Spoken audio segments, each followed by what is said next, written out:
TV entertainment this is Kavya. Today film updates ఇప్పుడు చూద్దాం. నయనతార త్రిష మధ్య కోల్డ్ వార్. ఇంతకి వీరు ఇష్యూ ఏంటంటే నయనతార త్రిష మధ్య కోల్డ్ వార్ నడుస్తుందా?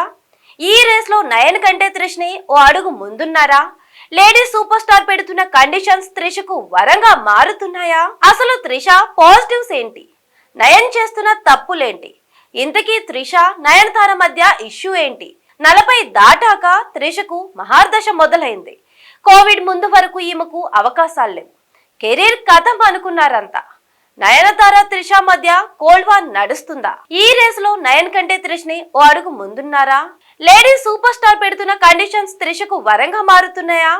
అసలు త్రిష పాజిటివ్స్ ఏంటి? నయన్ చేస్తున్న తప్పులేంటి? ఇంతకీ త్రిష నయనతార మధ్య ఇష్యూ ఏంటి? 40 దాటాక త్రిషకు మహార్దశ మొదలైంది. కోవిడ్ ముందు వరకు ఈమెకు అవకాశాలు లేవు. కెరీర్ కథం అనుకున్నారంతా. ఓ టైంలో పెళ్లికి కూడా సిద్ధమయ్యారు. కానీ అదేంటో ఉన్నట్టుండి త్రిష రేంజ్ మారిపోయింది. ఒకేసారి 10 సినిమాలు చేస్తున్నారీమే. తెలుగులోను చిరంజీవితో విశ్వంబరలో నటిస్తున్నారు త్రిష. ఒక్కో సినిమాకు 6 కోట్లకు పైగానే పారితోషికం అందుకుంటున్నారు త్రిష. విశ్వంబరకు 10 కోట్ల వరకు తీసుకుంటున్నట్లు ప్రచారం జరుగుతుంది. ఇదే టైంలో నయనతారకు వచ్చే ఛాన్సులు కూడా త్రిష్కే వెళ్తున్నాయని తెలుస్తుంది. దానికి కారణం నయన్ ప్రమోషన్స్ కు రాదు. డేట్స్ ఇష్యూస్ నయన్ తో ఎక్కువ. త్రిష మాత్రం నిర్మాతలు చెప్పినట్లే చేస్తుంటారని పేరుంది.